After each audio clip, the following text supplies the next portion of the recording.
సర్పంచ్ గారు కానీ వార్డు సభ్యులు కానీ 22 మంది నాయకులను మొత్తం కూడా అరెస్ట్ చేసి గ్రామంలో 300 మంది ఉంటే అందులో సగం మందిని ఇవాళ భయాందోళనలో పెట్టి ఆడ ప్రోగ్రాం చేస్తామని చెప్పేసి వచ్చిండ్రు.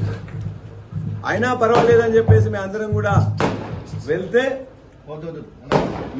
అక్కడికి వెళ్తే మేము పోగానే కొంతమంది ఆడ కూర్చొని బయట నుండి వచ్చిన వాళ్ళు 3 రంగుల జెండా పెట్టుకుని డాన్స్ చేస్తున్నారు. మేము ఏమి అనలే.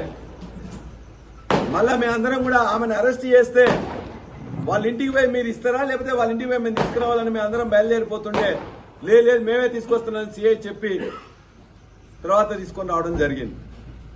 అదేవిధంగా మిగతా వాళ్ళందరినీ కూడా ఇక్కడ ఉన్న వాళ్ళందరూ కూడా ఈ తండావాసులే. దరిదాపుగా 20 మంది తండావాసులు ఉన్నారు.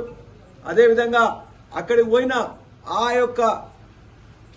ఆ విలేజ్ చుట్టుపక్కల ఉండే నాయకులు కానీ కార్యకర్తలు పోతే వాళ్ళందరి మీద కూడా అశోక్ వెంకిర్యాల అతను కూడా మొత్తం కూడా ఇష్టం వచ్చినట్టు ఇలా కొట్టిండ్రు.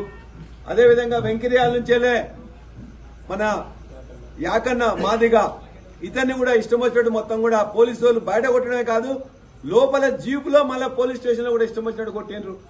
అదేవిధంగా మా ప్రమోద్ రెడ్డి ఆర్బీసీ రైతు బంధు కోఆర్డినేటర్ గా ఉన్న అతనికి కూడా చేయి ఇరిగిపోయింది, మొత్తం ఏలు ఇరిగిపోయింది.